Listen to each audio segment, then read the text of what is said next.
to remember our promises. Bring who you are as you enter our church this morning. Bring your best self and your struggling self. Bring your mistakes and bring your triumphs. Bring your shortcomings and your recommitment to the good.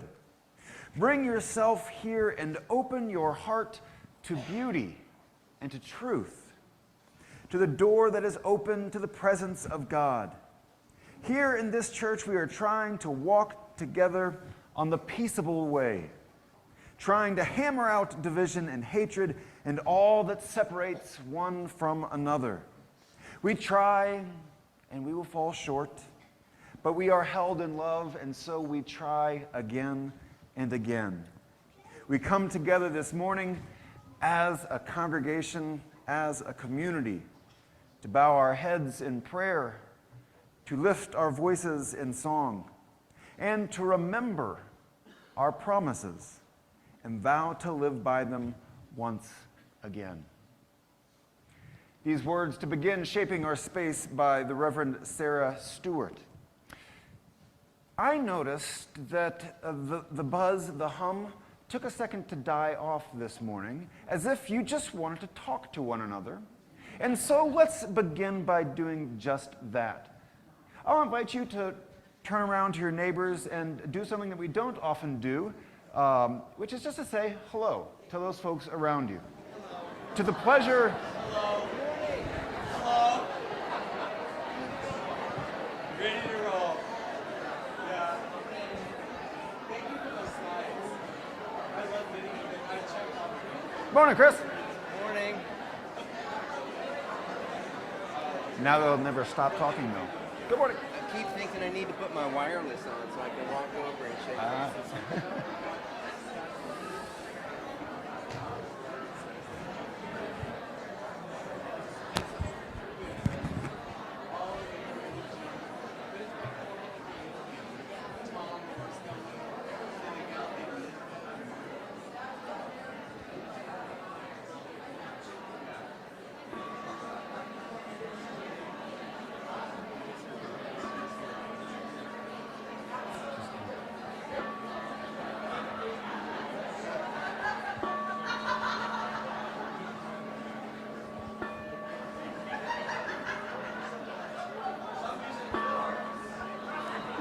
It doesn't work the second time.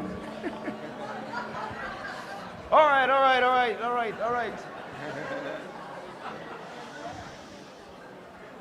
We do have a church service to get on with at some point. Created a monster. So thank you for, to the pleasure of the extroverts, to the horror and chagrin of the introverts. We make this space loving for one another. We are glad that you are here. Welcome to the Unitarian Universalist Fellowship of Central Oregon. We do this every single week on Sunday mornings at 10 o'clock, and we're glad that you're here. And we do invite you to bring your whole self with you here today, as we will lift our voices in song. We will sing together, we'll pray together, maybe we'll cry together, maybe we'll laugh together. We already did that. But we do this work together. If you could stand together in body or spirit, we are going to sing the song Morning Has Come.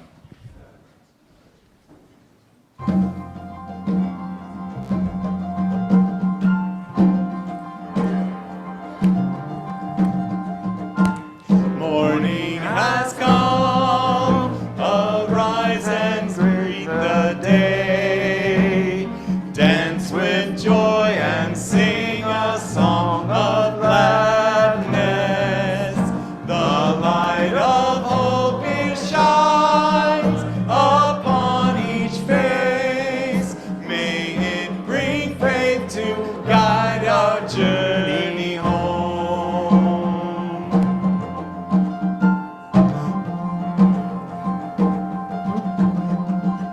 Open our arms once more, a gift is given. Wonder fills this moment shared together. The light of peace it shines upon each face. May it bring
here, and for all that are not, for all who have ever walked through our doors, and for those who yet may still find our spiritual home, and for all of those we can't even imagine yet. For all of us and for each of us, may this flame burn warm and bright.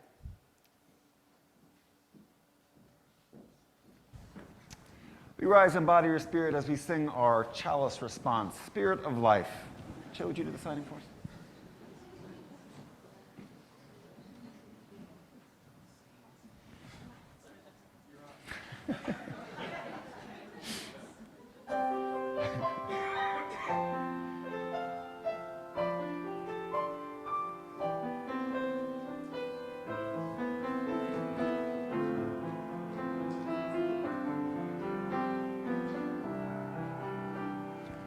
Spirit of life, come unto me.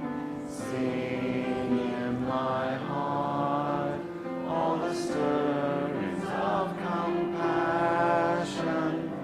Blow in the wind, rise in the sea, move in the giving life the shape of justice. Roots hold me close, wings set me free.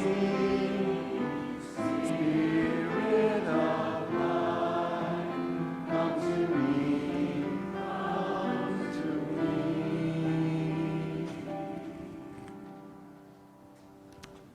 Please be seated.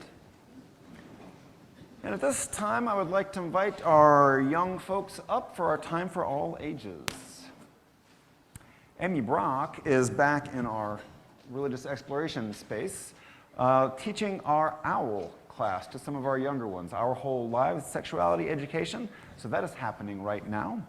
But I do see some folks making their way up here.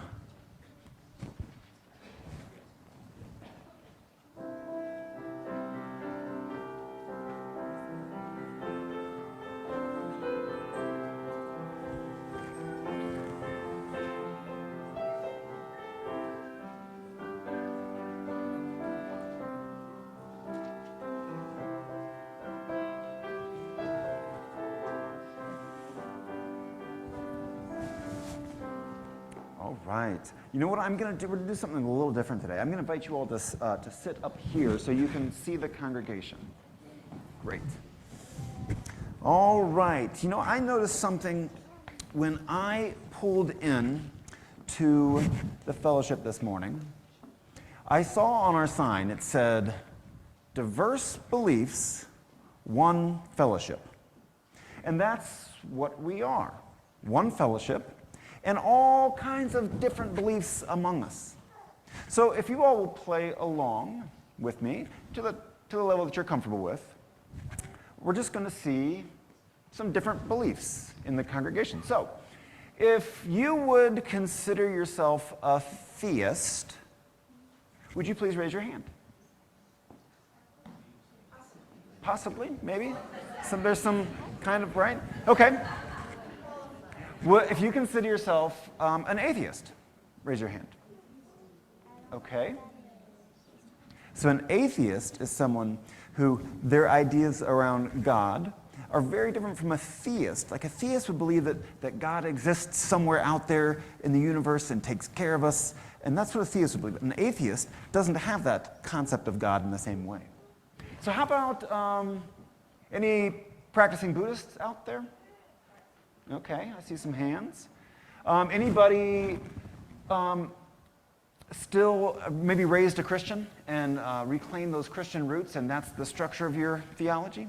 Okay, we've got a few people out there. Okay, yeah, some. How about this one? Spiritual but not religious, which is a strange thing. Aha, right, which is a strange thing, since you all are at church. Isn't that funny? Do you all have any questions that you would like to ask them? Do you have any ideas? Do you ever want to know anything about the congregation? No? How about this? Would you please raise your hand if you consider yourself a Unitarian Universalist? Now there we go. Now there we go. We got some, I still see some shaking hands, right? That's right. That's fine. That's how we believe things can happen around here, is that we don't all have to have the same beliefs. And in fact, we love this idea of freedom of belief and freedom of expression. And so that is how this amazing thing can happen. That we can believe all kinds of different things about God or the universe or nature or life, but we do have things in common. Our shared values and our love for each other and our love for the world around us. And so that's what we gather around, is those ideas around love and peace and justice, and more than anything, being together. So you all, we got to say the covenant first. Will you please join me as we say our children's covenant, which will magically show up on our screen. There you go. In this place, I am kind. In this place, I am loving. In this place, I am a friend to the earth and all animals and people. In this place, I am loved. Indeed. So we're going to sing a different song today. To sing our song, whoa, yeah. Whoa. Yes, we're going to sing a different song, and we might start singing different songs every once in a while, so we don't just sing the same song to have our kids exit, but we're going to start singing some different songs so that we can all learn some different songs as well. So this morning we're going to sing the song, We Give Thanks. And I'll invite you to make our arch down the middle as we sing our kids out to We Give Thanks.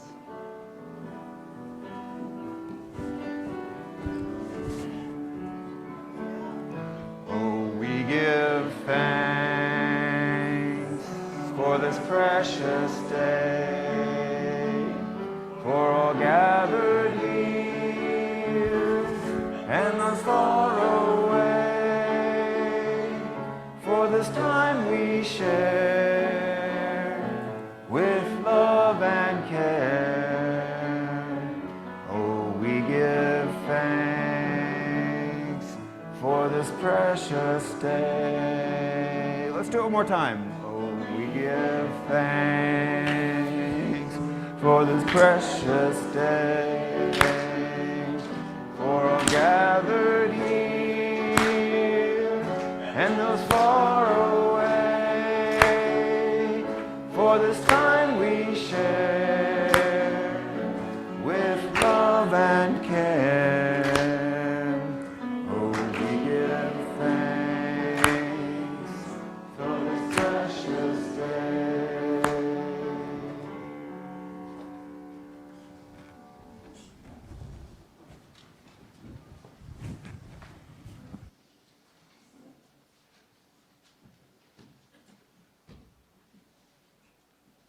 Good morning. I'm Chayla Sloper, the Congregational Life Facilitator, and my first announcement is that the whole front row is empty. Actually, I have some other things to say, and namely that my pronouns are she and her, and I want to welcome especially those who are joining our service via Zoom, whether it is illness or travel, or a variety of reasons that people are, or just that they live far, far away. It's wonderful, exactly. Tom Moore is waving hello. And for those who are here with us for the first or second time, a special welcome to you as well. If you've been checking us out for a while and you would like your own printed name tag, you can sign up for that in the Connections corner. And there you can also sign up for our weekly email. That's the best way to stay in touch with what's going on in the life of the congregation. I also have a sort of urgent request, and that is that the cleanup crew needs a person to help that with Howard. So does that mean you have to or you need to? You have to. Okay, so you're safe. But this is also a reminder that there are sign-ups, and we really love it when folks can do this very simple act of service for the life of the congregation, helping with coffee and cleanup so that we can all enjoy one another's company. So today there is a meeting of our UUFCO Homeless Outreach Group, and of course I am not clear, is it going to be in the sanctuary in Linus Pauling? Somebody tell me. Where? In the conference room, thank you. So Judy McKee and Barbara Belzer are just working hard to help not only our congregation learn about how we can alleviate homelessness, but also just to assuage some of our worries and concerns and to learn more about what the real need is. So that's today, right after the service, or at about 11:30. Also today, the Young Sounds will be rehearsing. No experience necessary, but this is with Reverend Scott, just some singing and making music together for the youngsters, and they'll be singing for us next week. Today is the third Sunday supper, and hopefully you have signed up already. The menu is going to be baked potato, and there might be some room for extra walk-ins, but there will be a sign up for future Sunday suppers. And this is a way that where we build the bonds of community, we learn to care for one another just by finding out who we all are. The next Sunday supper will be on April 16th. Men's Fellowship monthly meeting will be Tuesday night, and there will be a sign up just to make sure that your last chance to sign up for that Tuesday at 7 o'clock in Linus Pauling. Friday night, the movie group is going to be showing Fantastic Fungi. So this is a way to become more acquainted with some of our other family members, shall we say, since all life is one. So that'll be Friday night, 6 o'clock. Bring your curiosity. Popcorn will be provided. Path to Membership classes. This will be our spring class and the last opportunity to share with Reverend Scott before he goes on sabbatical. So the first class, we share something of our story, and then he also provides an overview of Unitarian Universalism and loves to take your questions. So even if you're not sure that you might want to join our congregation, you might consider coming to the Path to Membership classes. They're on 2 consecutive Tuesday nights. The last thing to say, actually the second to the last, is that the art team says that they have mostly what they need for our Art from Trash adventure that we'll be sharing together in May. They say they still need clean bottle caps, plastic lids, and cereal boxes. So if you have any of those, you can bring them to the box out in front. The last thing I wanted to say is that especially for folks as you're newer to the congregation, we have a very easy fundraiser for our social justice initiatives.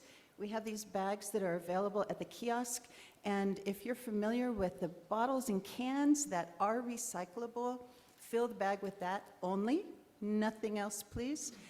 You can bring them to the drop-off spots or even bring them back to the church. But this is just a way that we can celebrate our hydration with a view to justice in the world. And with that, I will say, blessings on your day.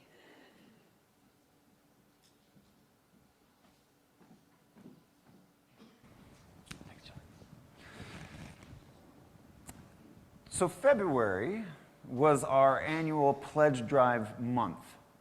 March is our annual pledge drive after February. Remind everybody and thank you if you did pledge, and remind you gently that we would love to have everyone who intends to pledge to the life of this congregation for the coming year to do that before the end of March so that we can make a budget for this place. So, to all of those of us who have pledged already, on behalf of the congregation and the board and the stewardship team, let me offer my most hearty and deep felt thank you to you. It is through the resources that are generously offered into this fellowship that we can do the work that we hope and wish to be together. And in that spirit, we will take our morning offering.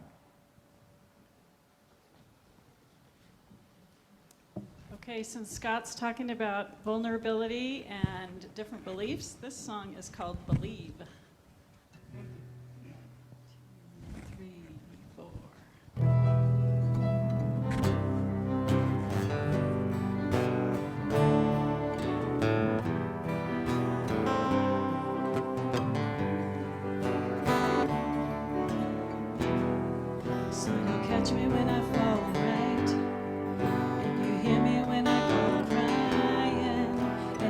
loves me when I'm broke, right?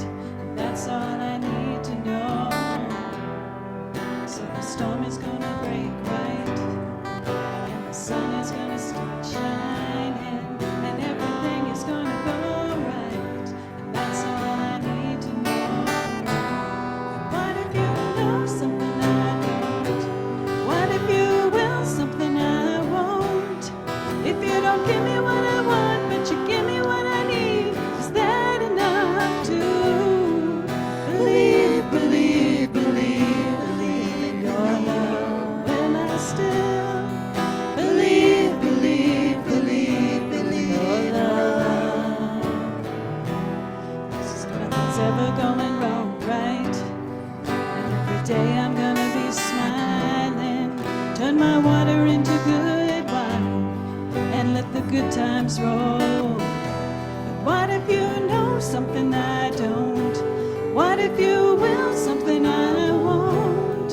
If you don't give me what I want, but you give me what I need, is that enough to believe, believe, believe, believe in your love? Believe, believe, believe, believe in your love. Will I still believe, believe, believe, believe in your love? Believe, believe, believe, believe in your love. Do I want you? Do I want you? Do I want you? What you can do for me? Do I love you?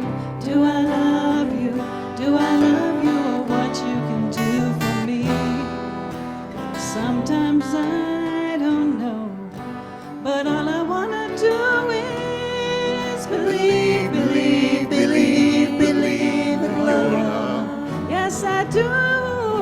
Believe, believe, believe, believe in your love. All I wanna do is believe, believe, believe, believe in your love. Believe, believe, believe, believe in your love.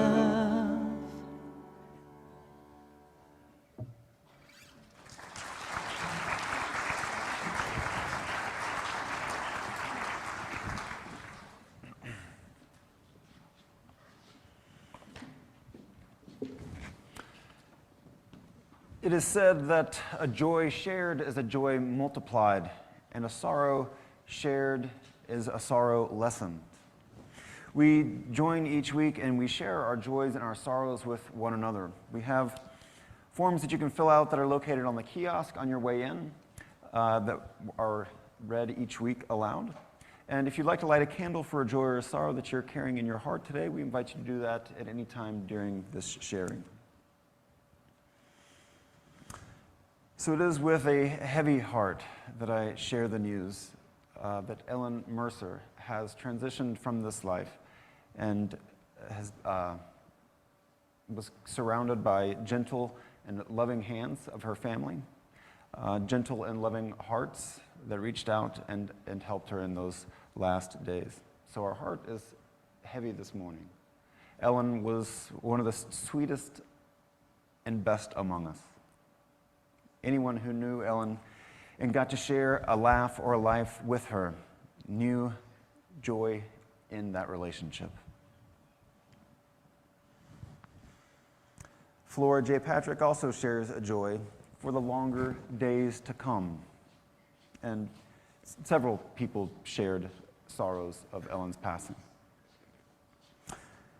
Chayla Sloper shares that, like Bilbo Baggins, there and back again, back from a fabulous week in San Francisco Bay Area, including the San Francisco Ballet and new North Beach venue, acrobatic venue. Did I say that right? It's a review, an acrobatic review. Fantastic. Dear San Francisco, back to work. Tom McCullough shares a remembrance of my sister Melody's birthday on the Ides of March with a reminder to beware the pains that push one to leave us all too soon. Thanks, we have her daughters as a bright legacy. Wendy Howard and Bob Barber share that the flowers today are to celebrate our 42nd wedding anniversary. Congratulations. Where are they? Oh, there they are. Don Hartzall shares, "My joy is that I have my good friends here at this service, Reverend Glenn Calkins and Lois Calkins." There you are. Ben Morgan shares a joy. Julie's circle supper Friday night was fantastic, and a joy that my friends Jenny and Bob are visiting today at our fellowship. Fantastic. Welcome, Jenny and Bob. Joanne Boisvert shares that my joy is that Charles and Wilma Campbell are celebrating their 69th wedding anniversary on March 21st.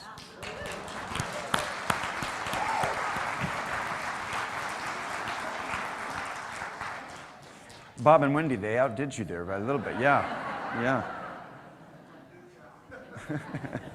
A good challenge, she said. Megan Hooker shares, "This week I traveled to Denver for my next surgery, a repair of a cerebral spinal fluid leak in my sphenoid sinus. Surgery is on Wednesday with one night in the hospital. I appreciate all the goodness you can send me, my surgeon and the rest of the care team. I've been dealing with another spinal CSF leak for the last 3 weeks as well. Here's to hoping some relief with both leaks soon. People can look me up on my Caring Bridge if they would like updates." And I don't know if Megan is with us this morning. She is with us this morning. So Megan, our thoughts and our love go with you to that surgery. That's for you, Megan. Sherry Bryant shares that my husband of 53 years passed unexpectedly on March 7th, and I'm having a hard time with being angry with him, not sure how to function without him. And Grace Kennedy shares a joy. 2 of our young people, Stephanie and Quincy, have been chosen to sit on a newly created Student Voice Council to lend student voices to school board meetings. Congratulations, Stephanie and Quincy. As you can see, the life of a congregation is thick. It's full of joys and is full of sorrows. Thank goodness it is that we can be together as a community, doing the hard and beautiful work of loving each other, to celebrate those joys and to celebrate those sorrows. I'll invite us to remain seated as we sing "We Would Be One."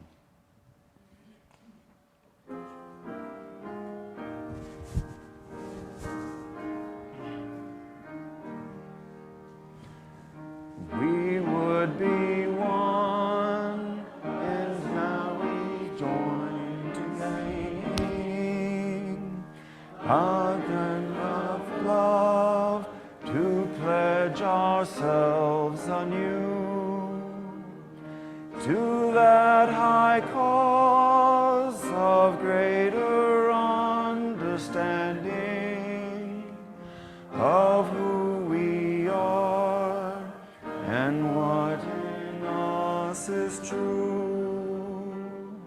We would be one in living for each other, to show to all a new community. We would be one in building for tomorrow, a nobler world than we have known today.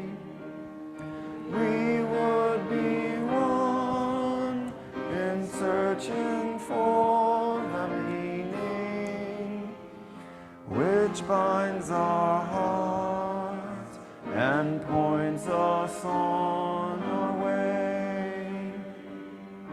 As one we pledge ourselves to greater service, with love and justice strive to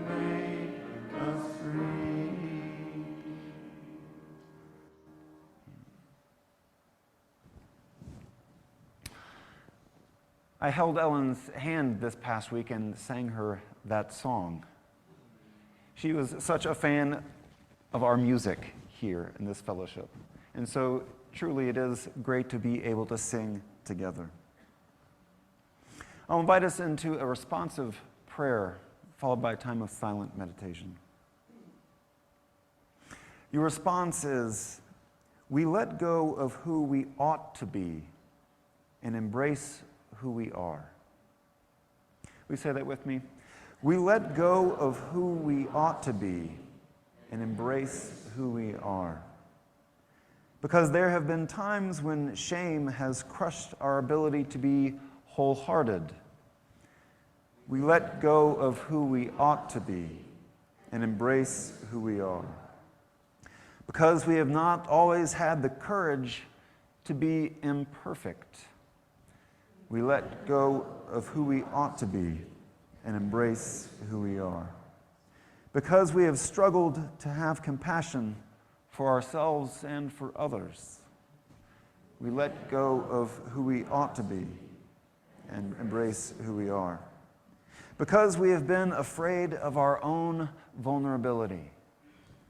We let go of who we ought to be and embrace who we are.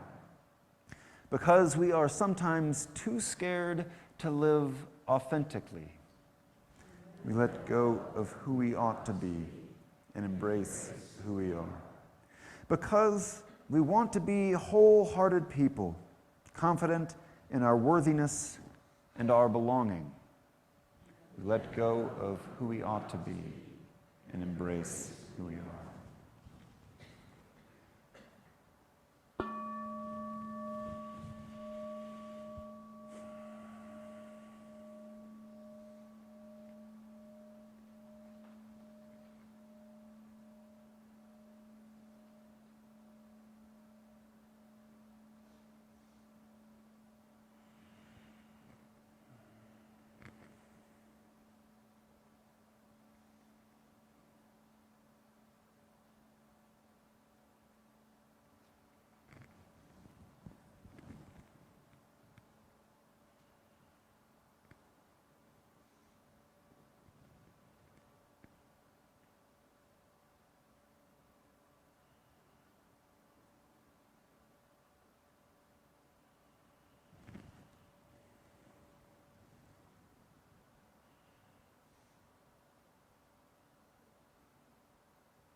Good morning.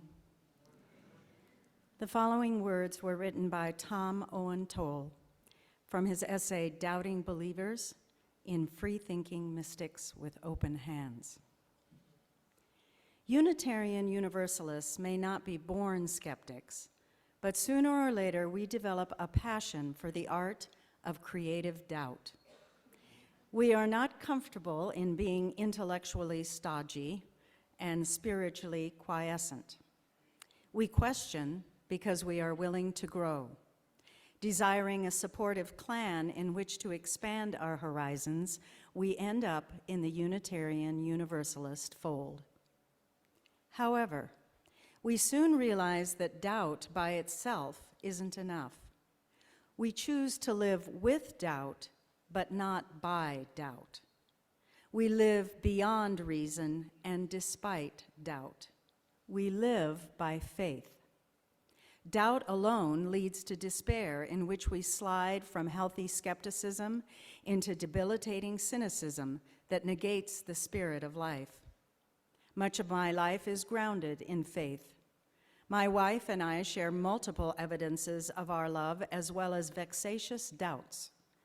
But the foundations of our love rests upon faith in our goodwill, our stable commitment, our abiding intimacy. Faith is integral to my communion with self, neighbor, nature, and God. In all these covenants, I proceed deliberately but confidently, despite partial knowledge and flawed vision. To be mature doubting believers, we seek comrades who will keep us awake and on course. A religious community is where our faith can be celebrated, stretched, and refined. It is where we can share the burdens of our doubts and our temptations to despondency. It is where our faith can be spurred to extend outward to serve the larger world. A midrash reinforces the need to share such religious community. God said to Moses, "You doubted me, but I forgive you that doubt. You doubted your own powers as a leader, and I forgive you that also. But you lost faith in this people and doubted the divine possibilities of human nature. That I cannot forgive. That loss of faith makes it impossible for you to enter the promised land. It is foolhardy either to doubt or to believe all by oneself."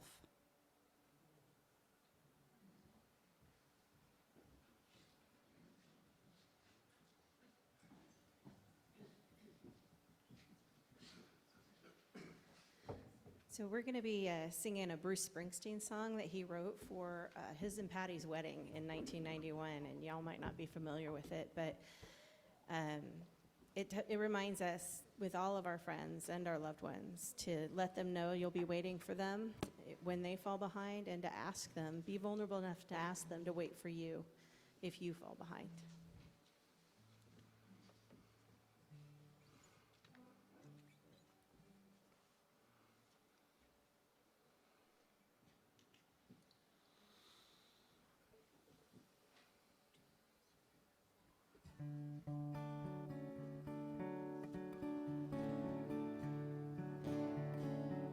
We said we'd walk together, honey, come what may. Back on the twilight, should we lose our way? As we're walking, should a hand fall through? I'll wait for you. If I fall behind, wait for me.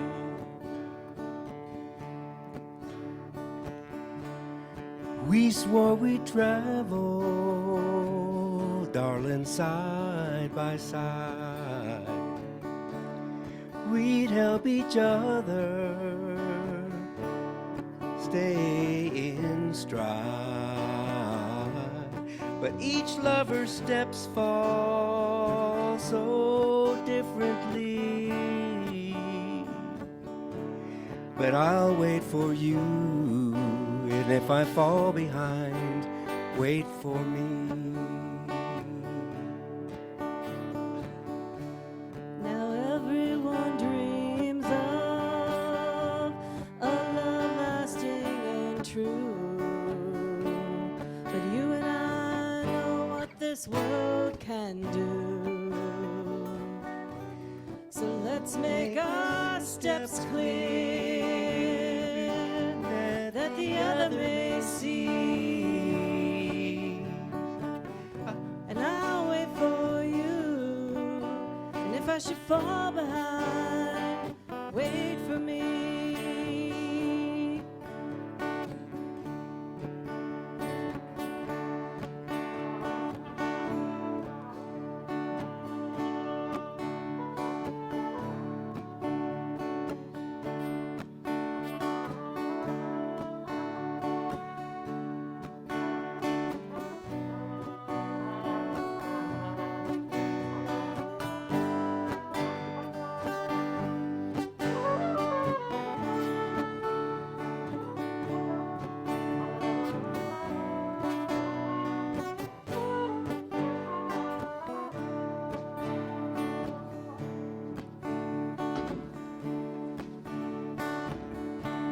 Now there's a beautiful river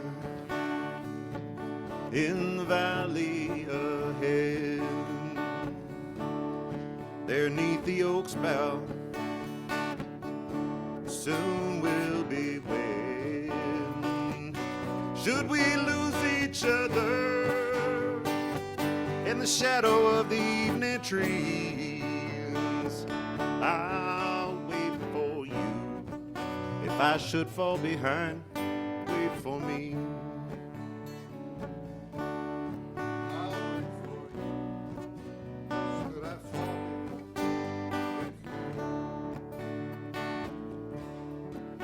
wait for you. Should we fall behind, wait for me. I'll wait for you.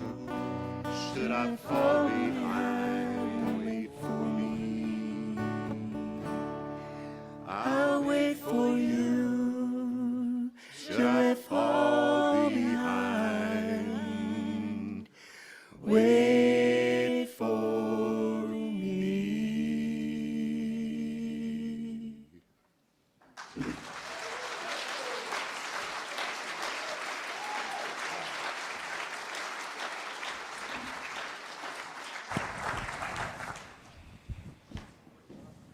Thank you all. Thank you.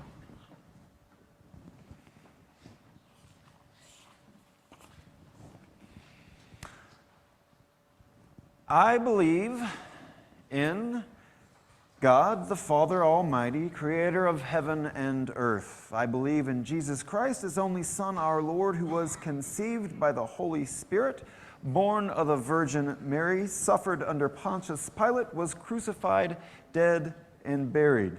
He descended into hell. The third day he rose again from the dead, and he ascended into heaven and is seated at the right hand of God the Father Almighty. From there he will come to judge the living and the dead. I believe in the Holy Spirit, the Holy Catholic Church, the communion of saints, the forgiveness of sins, the resurrection of the body, and life everlasting. Amen. Does that ring a bell to anyone else? Yeah, right? That's the Apostles' Creed for those of us who are raised in a Christian context. It's a creed, a statement of belief, a statement of faith. It's called the Apostles' Creed. And in professing that in the congregation that I grew up in, that was a way to declare my beliefs. Now, I said the Apostles' Creed far before I knew what it meant. And I said the Apostles' Creed far after I no longer believed it. And yet, it's an integral part of my DNA. I don't know how that felt for you, but for me, those words just come off of my tongue as if they were printed upon my heart. When I explain Unitarian Universalism to people who are new, maybe in our new member class sometimes, there is a fundamental shift that has to happen to understand that Unitarian Universalism just simply, doggone it, does not function like a traditional religion.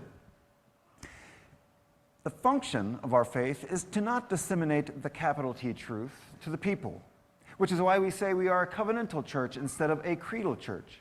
We gather around our promises to one another. We gather around our relationships to each other. And one might say that this leaves Unitarian Universalism a little bit vulnerable to misinterpretation. It can lead to the idea that UUs can believe whatever we want. But we simply know that is not true. We are called to believe what we must. There is an old tale found in the Jewish Hasidic tradition of two students debating the true path of God.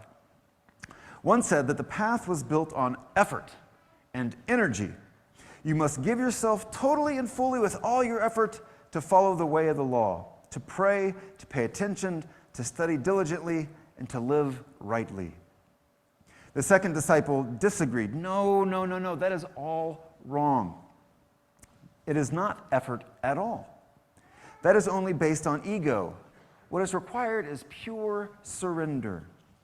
To follow the way of God, to awaken, is to let go of all things and live the teaching. Not my will, but thy will be done. As they could not agree on who was right, they went to go see their master. The master listened as the first disciple praised the path of wholehearted effort. And when asked by this disciple, "Is this not the true path?" the master said, "You are right." And the second disciple was incredibly upset by this, and he responded eloquently, advocating that the path of surrender and letting go was the path towards God. And when he finished, he said, "Is this not the true path?" And the master replied, "You are right." A third student who was listening to all this said, "But master, they can't both be right." And the master smiled and said, "You are right too." I think this story is a pretty good description in a nutshell of what Unitarian Universalists feel like approaching religion. We are a multi-path tradition. We have diverse beliefs in this one fellowship. There are many ways of going about the search for truth and spiritual growth. And we bring those with us into this space, and we learn and we share from one another. Ours is a free faith, rooted in a liberal religious tradition, curious about what is here and what is now and what might be next. And as such, Unitarian Universalists often reject claims of absolute truth. We get a little edgy when someone starts speaking in capital T truths and proclaiming the once and for all knowledge. For much of Western history, truth was centralized, or it generally came down from on high, either from a priest or a religion or a philosopher, and it was generally white men. They were seen as the ones who held the truth, or at least they had the power to convince people to enforce their version of the truth. And if you didn't agree with their truth, you might get in trouble for heresy. But as Unitarian Universalists might know, we are a proud group of heretics. Heresy is that challenging of the orthodox, and we take pride in that. It is our religious history, because we know that what can be called heresy in one generation might be later understood as true. And so we are suspicious of claims of absolute truth. Our people are people of the Enlightenment. When this Enlightenment happened, and science, with its focus on, with its methods of rational observation, when this arrived, we got excited as a religious people. This was integrating science and religion in a way that we embrace. The modern period placed its trust in the science and in reason, and in the capacity for human advancement. Those who believed in modernism were often unaware of their own limited view of the truth, the ways that maybe their privilege blinded them to a wider perspective. It used to be said of Unitarians in the 20th century, while not a creed, a profession of faith was our faith, the fatherhood of God, the brotherhood of man, the leadership of Jesus, and the salvation by character, and the progress of mankind onward and upward forever. We fixed the language a little bit for some of that, because clearly there's a strong gender bias there. And there's perhaps an overly optimistic faith in human capacity. We know that we have the ability to create our own destiny, but without a theology, when the trenches of the World War I came and millions died, and then World War II and the Holocaust arrived, our faith was shaken. So much for the onward and upward progress of mankind. And so out of the struggles of the 20th century came a new period called postmodernism, which challenged the modern era's faith in science and reason and human progress. Postmodernism says that the truth is not found at the center, but in multiple places. It says that there are multiple truths, and that the truth is conditioned by where you stand, by your relationship to it. And this challenges the dominant culture and that simple, pervasive, white male thinking establishment.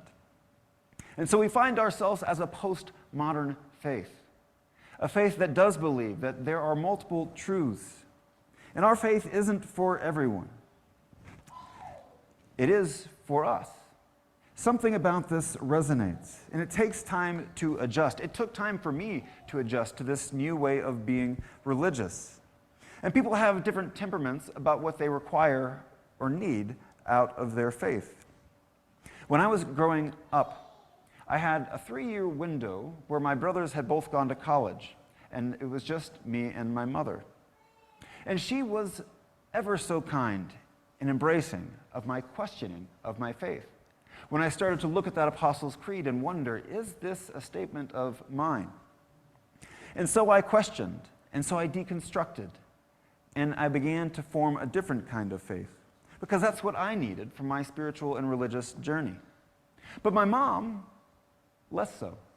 She was comfortable in that Presbyterian structure and was fine and willing to question with me, but needed something different from her faith. For me, I need something open, something that helps us thrive emotionally and spiritually, that's rooted in freedom. Robert Cummins, the superintendent of the Universalist Church of America in 1940, and an Orthodox Christian minister were once in a debate. The Orthodox minister was increasingly frustrated with Cummins in his refusal to articulate a set creed and a set of beliefs that were incumbent on all Universalists to believe. It was obvious that there were many differing opinions. And the Orthodox minister finally got frustrated and said in desperation, "I get it, you're diverse, but sir, where do you stand?" To which Cummins said, "We don't stand, we move. We move." Our current understanding of Unitarian Universalism is not the same as it was when our religious ancestors bequeathed our faith to us. We've evolved from there, from just being simply Unitarians and Universalists. And now we apply this principle of freedom to our personal and our institutional religious lives. Unitarian Universalism is a free religious tradition. We're also called a liberal religious tradition, after the Latin root for the word liberal is libere, which is free. We propose to be a free religious faith. Free from what? Free from coercion. Free from coercion and belief, whether it's from the church or from the state. Freedom for each of us as an individual to have our own say in what our conscience guides us to believe. We believe in freedom as central to the communities that gather around our religious faiths, and to discern how to best cooperate with this life-giving creative power of the universe, which is sacred and inescapable. Unitarian Universalists are free from the limitations in what one may or must believe in order to be a member of a Unitarian Universalist congregation. Freedom. It is freedom that we hold as central, and we understand that freedom is a means and a method, but is not the goal. We are fated to be free, says the theologian James Luther Adams. Human free will is part of reality and is our choice as to how to use it. Our 19th century forebears like to proclaim that revelation is not sealed, that there are new truths and new understandings and new appreciations of life always unfolding in the fabric around us. Sometimes people do misinterpret this commitment to freedom and creedlessness as that idea, if you want to get a UU minister riled up, simply say that you don't have to believe anything, or that UUs can believe whatever we want. It's a gross misunderstanding of the freedom that we hold as central to what we believe. While we're not required to subscribe to a specific or particular creed, we do have statements that we gather around. Our principles, for example, our 7 principles. We create meaning with those and with each other. We are free to determine what we shall devote our hearts and minds to. Ralph Waldo Emerson said, "A person will worship something, have no doubt about that. That which dominates our imaginations and our thoughts will determine our lives and our character. Therefore, it behooves us to be careful what we worship. For what we are worshiping, we are becoming." I believe that there is an adhesive, creative power present in the universe, an energy that heals us and unites us and transforms us.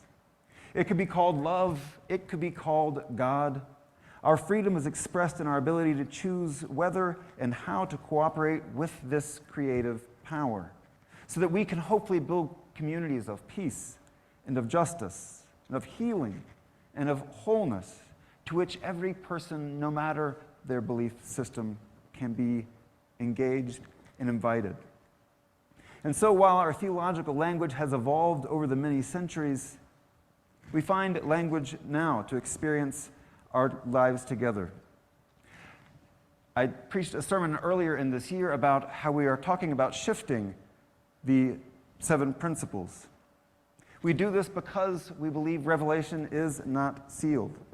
We do this because we need something at our center amongst this freedom. So now, this iteration is grounded in love. We gather around concepts of interdependence, pluralism, generosity, transformation, equity, and justice. And in true Unitarian Universalist fashion, this will be voted on at our General Assembly during the summer, believing deeply in that democratic process. These ideas, love at our center, interdependence, pluralism, generosity, transformation, equity, and justice, reflect who we are as a people. My faith, my core awareness and trust that life is somehow good and meaningful, can take shape within the space that we create together. And while Unitarian Universalism can't guarantee me infallible answers to life's big questions, it does guarantee me fellow travelers for the journey, you, sympathetic companions, as together we seek to grow our souls and heal the world.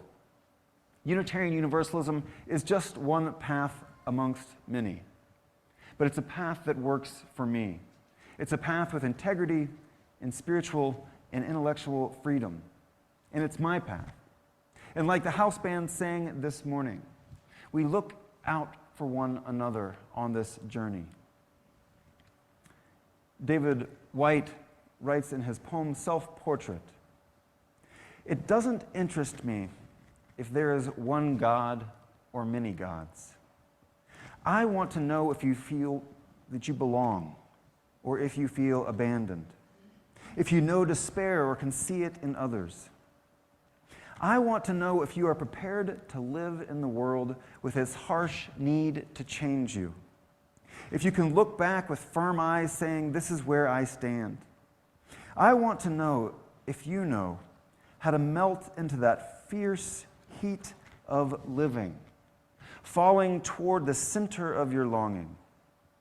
I want to know if you are willing to live day by day with the consequence of love and the bitter, unwanted passion of your sure defeat.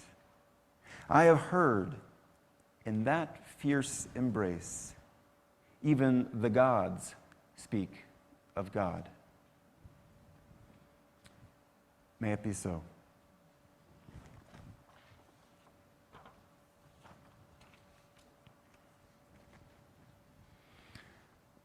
I'll invite us to stand in body or spirit as we sing our final closing song today, number 108 in our hymnal, "My Life Flows On in Endless Song."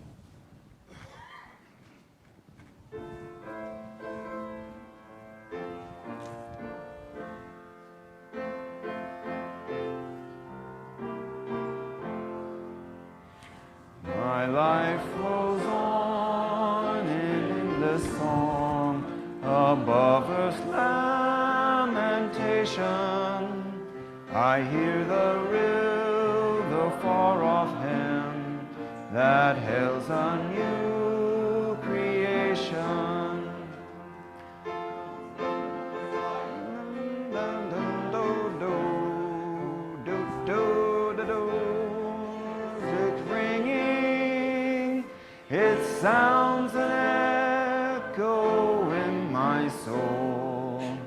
How can I keep from singing? What though the tempest round me roars? I know the truth liveth. What though the darkness round me close? Songs in the night it giveth. No storm can shake my inmost calm. Back to the rock I'm clinging. Prevails in heaven and earth. How can I keep from singing? Will you join me in saying the covenant of this fellowship, our guide, our promise to one another of how we want to be in relationship and share this co-created space. Love is the spirit of this fellowship. Service is its law. Just us dwell together in peace, seek the truth and love, help one another. Love is the spirit of this fellowship, and service is its law. This is our covenant. To dwell together in peace, to seek the truth and love, and to help one another. Go into this day with full faith that this place is here for you. These people are here for you, as we remind each other how it is we can love and how we can bring that love into being. Go in peace and go with love.